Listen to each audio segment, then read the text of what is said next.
Hello. You will not be shocked that my presentation, my introduction will be just 2 sentences because you have seen what I do to the others. Yes, Eran Kahana is a lawyer specialized in cybersecurity, AI, and intellectual property. Eran is also a fellow at Stanford Law School and advisory board member of the Stanford Artificial Intelligence Law Society, which I understand was started by students, actually. He's the co-author of the book, The Law of Artificial Intelligence and Smart Machines. He works closely with the FBI, Department of Justice, Secret Services, and so on, but I don't want to scare the audience. No, I think we can scare the audience just by talking about artificial intelligence. Exactly. Thank you, Piero. And thanks everybody there that's still tuned in at this late hour. I think that, you know, I begin by saying that this is such a fascinating area because I've been involved with AI academically for about 13 years through Stanford. And in a way, this presentation has been in the making now for 12 years. When I first started thinking about artificial intelligence agents as agents, not in the sense of software agents, but as in the sense of agency, and I will explain what that means here shortly. I was not thinking about it in the sense of the metaverse. That was not a term that I was familiar with back then. But as I reviewed what I had written over the years, distinctly back in 2010, it was clear to me that this was pretty much the underlying theme of my writing, that this is where this would all play out in what we now call, or people are calling, the metaverse. When I started writing about this, the primary environment in which this existed, that gave birth to this thinking, was this Morpeg from Linden Labs called Second Life, which interestingly is still around and looking like they're going to try and catch still a piece of the metaverse pie, even though there's some very big players out there that are already clamoring for it.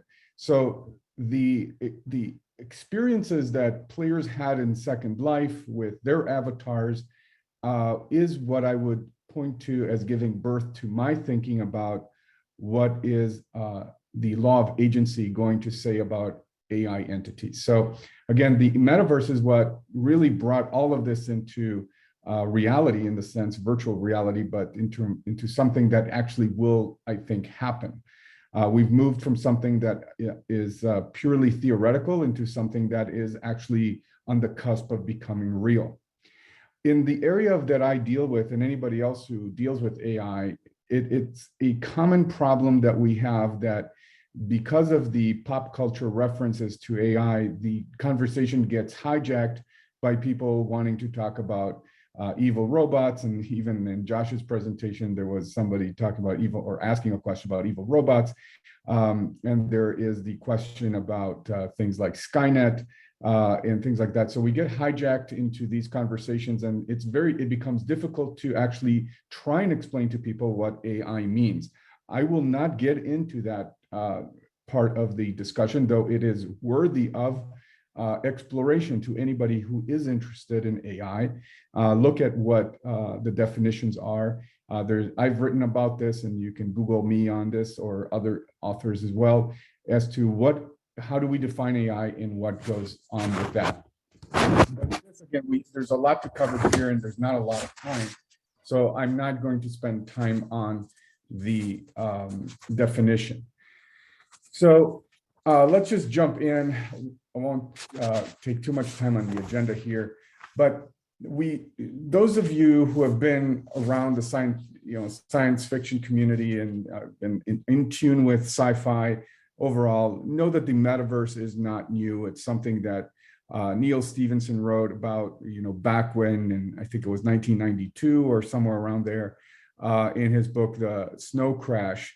I did not read the book back then. I was, like I said, I was not familiar with metaverse as a possibility. But Mark Zuckerberg, I think, for better or for worse, made it the talk of the town. He is arguably the best ambassador for the metaverse. In fact, such a good ambassador that he has taken his company and changed its name.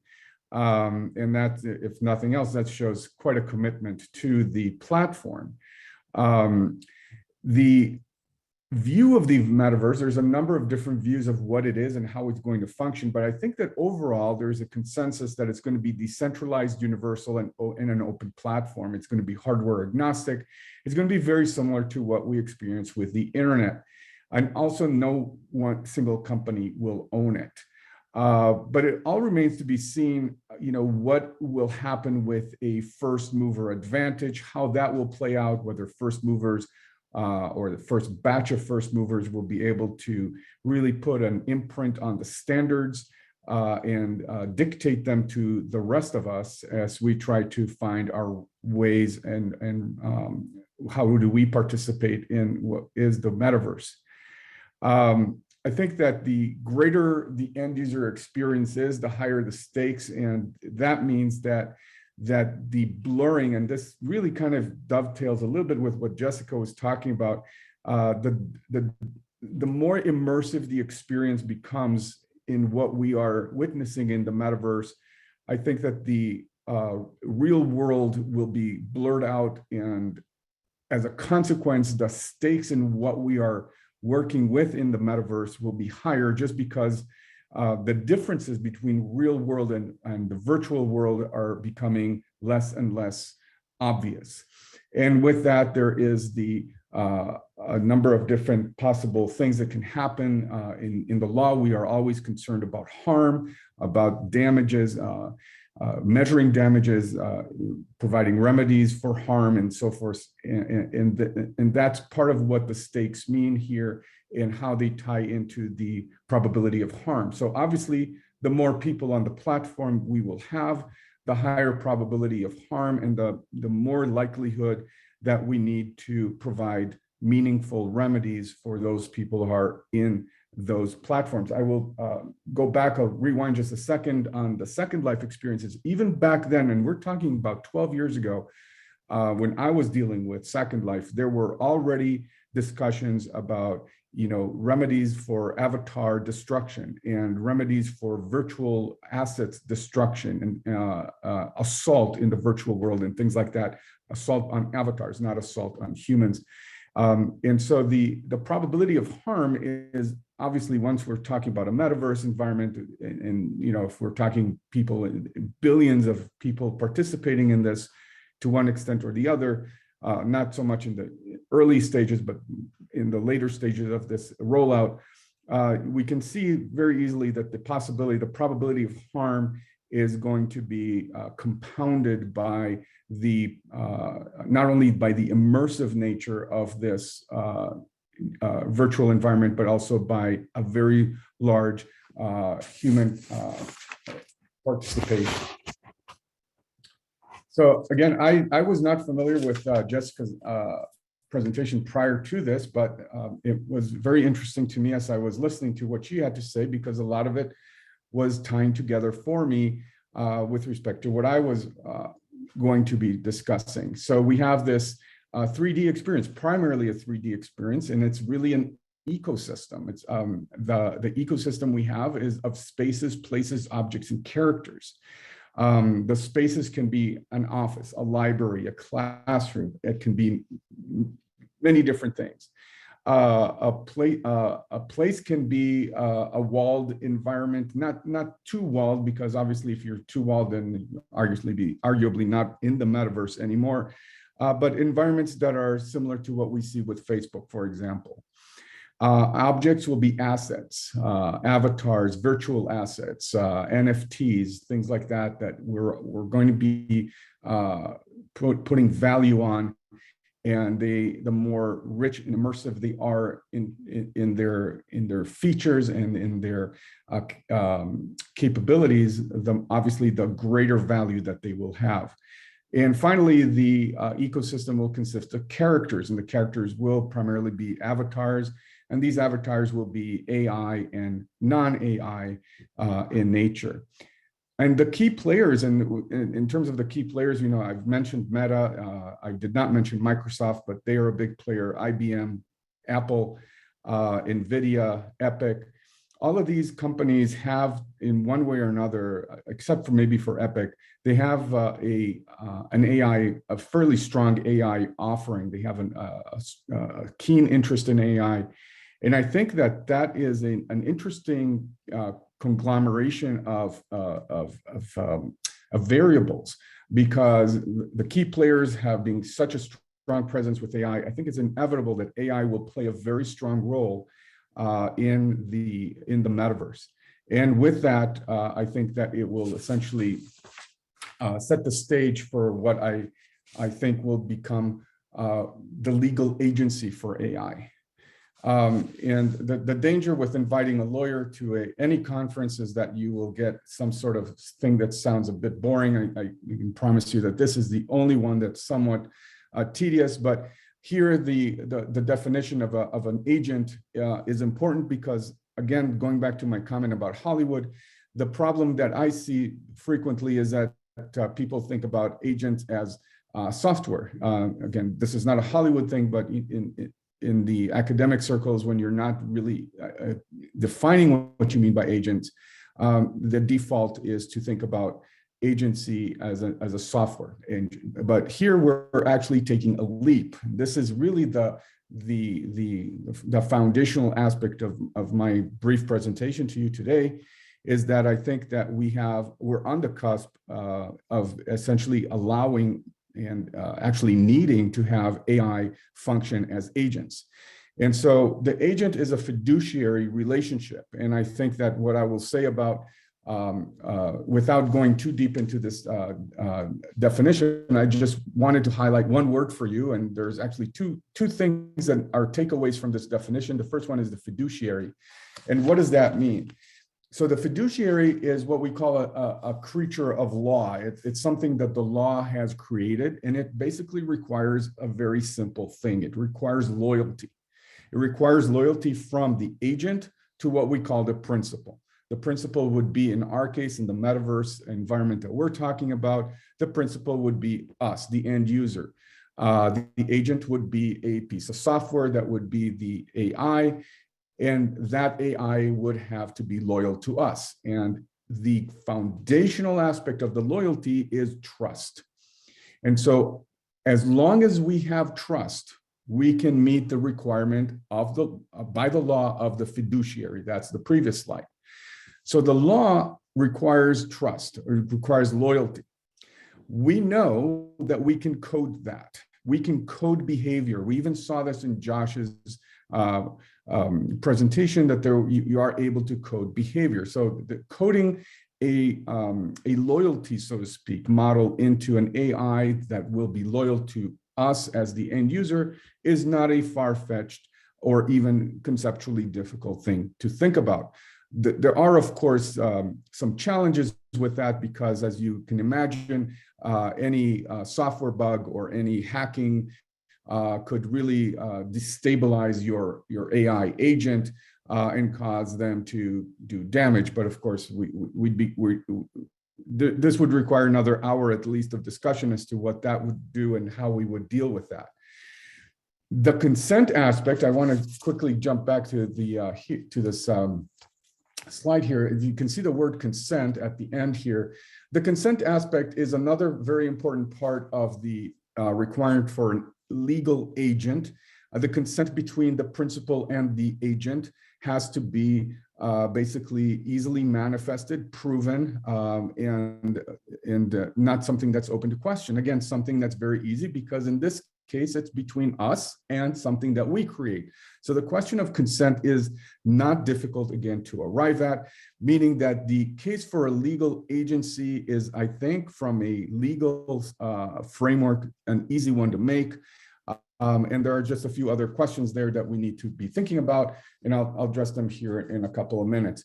I do want to address what a veiled identity means in the context of the metaverse.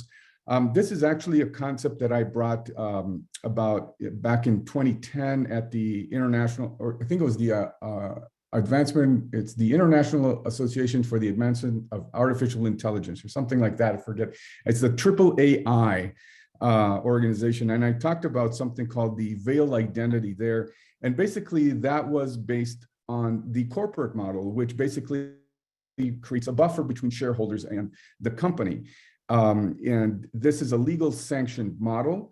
And this separation is something that we can also achieve in the metaverse, basically saying that the end user's real identity is buffered, is shielded by the AI agent. So there's no reason to actually disclose who I am. Eran Kahana is not visible to the metaverse community. My AI agent, my AI avatar is known. They may have some sort of a name or a way to identify themselves. And that would be the veil identity model. And that would protect my privacy, and it would answer a lot of different problems that people are already thinking about with respect to privacy. People meaning lawyers, that's the world I live in. So lawyers, law professors, this is the community that is really concerned about privacy. So let's take a quick look at and see what type of AI functions this AI agent could take. For example, they could transact in commerce, and that would, for example, entail buying, selling, negotiating, determining quantity, determining shipment methods, dealing with customer service, chatbots, things like that. The AI agents, there's already things that they already do, and we would just be thinking of expanding the type of interactions that they are already taking action or taking part in today. In terms of contract execution, this would all be things that would basically support the commercial transactions. They would monitor performance of contracts. They could be auditing performance of the contracts. They could be monitoring performance by other AI avatars. They could bring legal action. They could sue and be sued, very much like a corporation can sue and be sued. The same happens here. There's not a big conceptual leap in what we need to account for. And they could also take action against avatars, for example, that damage virtual assets. And again, this goes back to what I mentioned about Second Life and the damage done to other avatars. They could also have a computational law characteristic to them, in the sense that they would observe and advise humans, the human end user, on particular rules and laws that relate to the metaverse. And even somehow, it could even dovetail into real world things that deal with copyright, which is thinking that we are in a highly immersive, sensory rich environment. Copyright is going to play a very big role in that. And I think that the AI agent is particularly well suited for that. So what do we need for all of this to work? We need a metaverse that has a very particular type of infrastructure. And the infrastructure needs to be such that there's an adjudication to what, and briefly what that would mean is, how do the real world courts play a part in this? Do we have sufficient mechanisms like the Digital Millennium Copyright Act that protects content in real world, in the internet? Do we have something? Would it work in the metaverse? Probably the answer is yes, but with some adaptations that would be necessary in order to accommodate activity by AI agents. The metaverse would need to have an infrastructure for legal sanctions. So there would be ways for an AI to, or at least to enforce a legal sanction that comes from the metaverse platform in which, or the place or space in which a harm occurs. And there has to be a way to impose a legal sanction on somebody who breaks the rules. The sue and be sued, I already talked about, but more specifically, the AI agents will have to be able to take action against an avatar that causes them damage or doesn't pay or create, just a general breach of contract. And finally, judgment collection. We always say in the field of law that if you cannot collect on a judgment, your lawsuit is worthless. And so here we absolutely need the metaverse to enable the AI agents to enforce judgments and collect when there is a legal sanction. So some of the challenges quickly on that. We don't know what type of AI will justify an AI status. In AI, we talk about there are levels of AI, and typically they come in the form of alphanumeric. So you will have an A level, A through E level application, or a 1 through 5, and the A through E are usually in the software side of things. Application side of things. There's a whole taxonomy on that, which establishes what the level 1 is and what the level 5 is. Briefly, level 1 is the least sophisticated, level 5 is the most sophisticated, level 5 is fully autonomous, with a fully autonomous capability, iteration capabilities, and so forth. In vehicles, it's 1 through 5. So a level 5, for example, would be, I'm sorry, a level 3. I'm not familiar with a level 5 vehicle yet, but I think the Audi 8 is a level 3 vehicle, and that's a vehicle that can decide what to do from point A to point B. But if there's an emergency, a human intervener, the driver has to step in. So it's a limited autonomy, but it's more or less equal to a level 3. So the question is, are we dealing with level C or level 3 type AI applications? Is that what would be sufficient for justifying the status? Now, question is, all right, so if that's the level, who is going to certify it? Certifying is important from a perspective of liability. And here we have many different organizations who could step in. We have the National Institute of Standards and Technology, NIST, the Institute of Electrical and Electronics Engineers, IEEE, very active in the automotive segment, the International Organization for Standards, ISO. These are organizations that could easily guide courts into establishing what would be the agent's status. And then remedies for metaverse infrastructure failures. What happens if the certain spaces or places just crash? What happens to the assets there? How do you insure these assets? And what are how do you dispense remedies to people who are users who are affected? So with that, I'll just conclude by saying that, again, I think the metaverse is the first time we have a very fertile environment for the use of AI agents. And secondly, it's the importance of this infrastructure that I mentioned earlier also, with all the variables that need to be in place there. All of this really will depend on a sufficiently robust and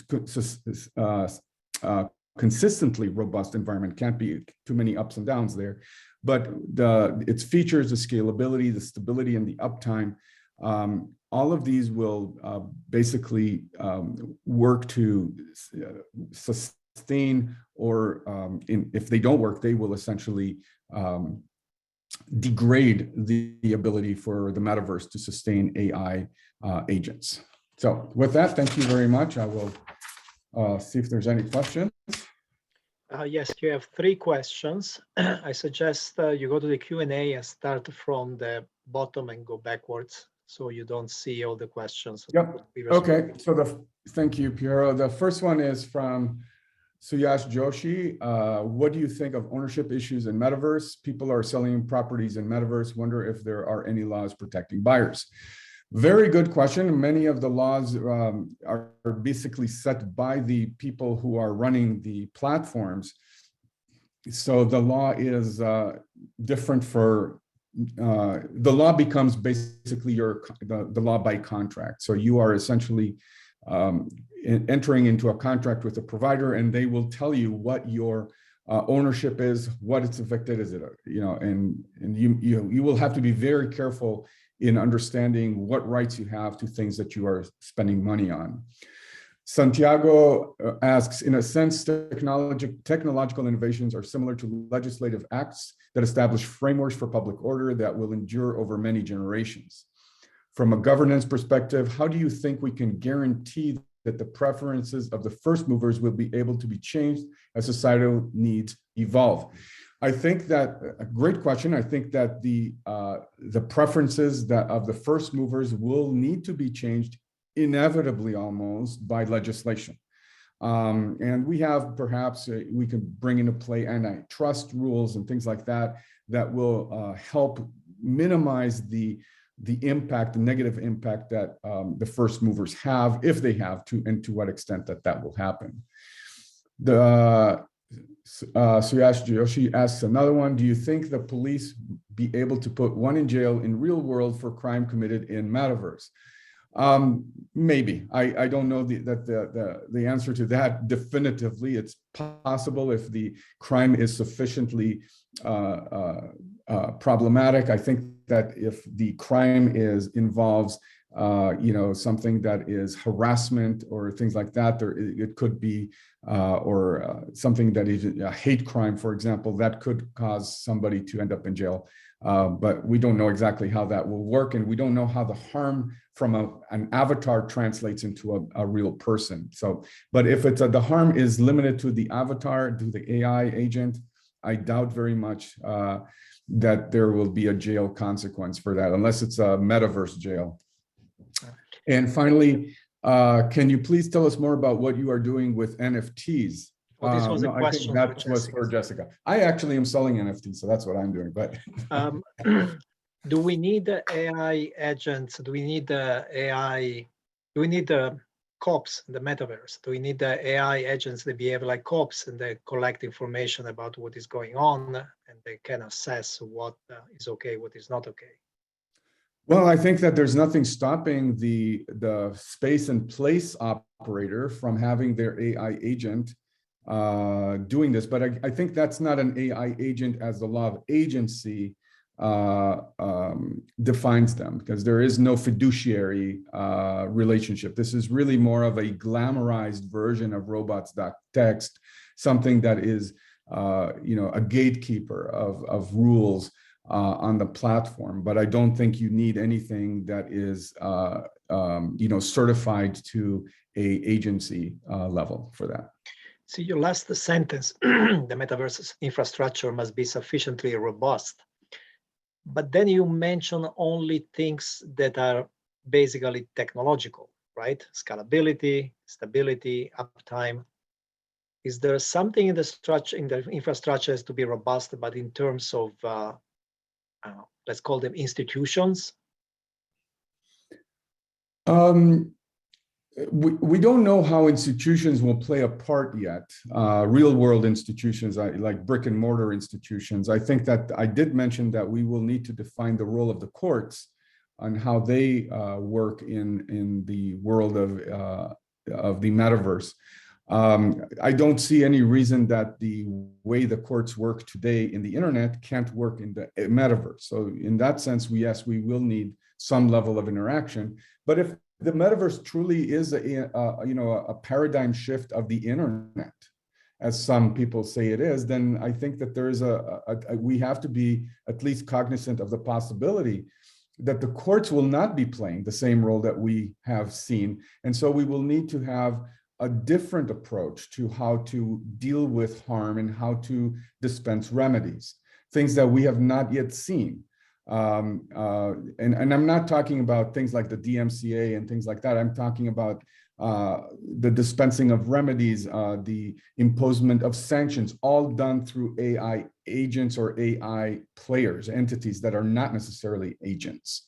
So I think that, as the AI ecosystem becomes more sophisticated, yes, there is definitely the possibility of these AI participants, I'll call them, which would include agents and non-agents, taking many different roles that are today relied upon by brick and mortar institutions.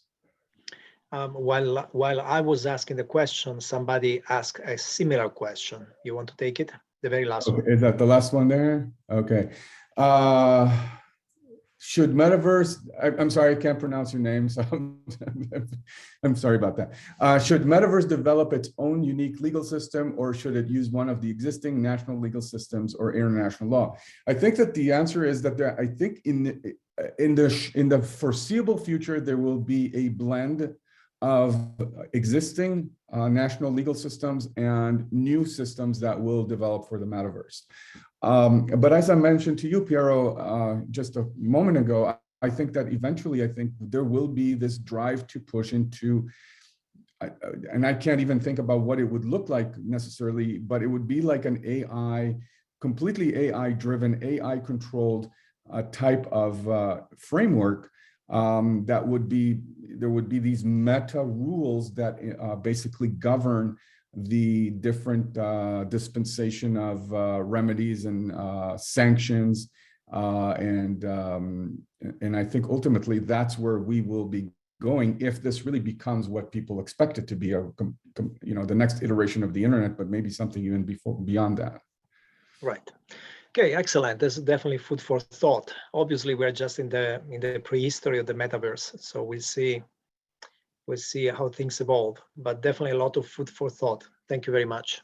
Thank you. Okay, thank you, everybody. This was a very intense evening. I hope everybody liked it. Definitely a lot of stimulating ideas tonight.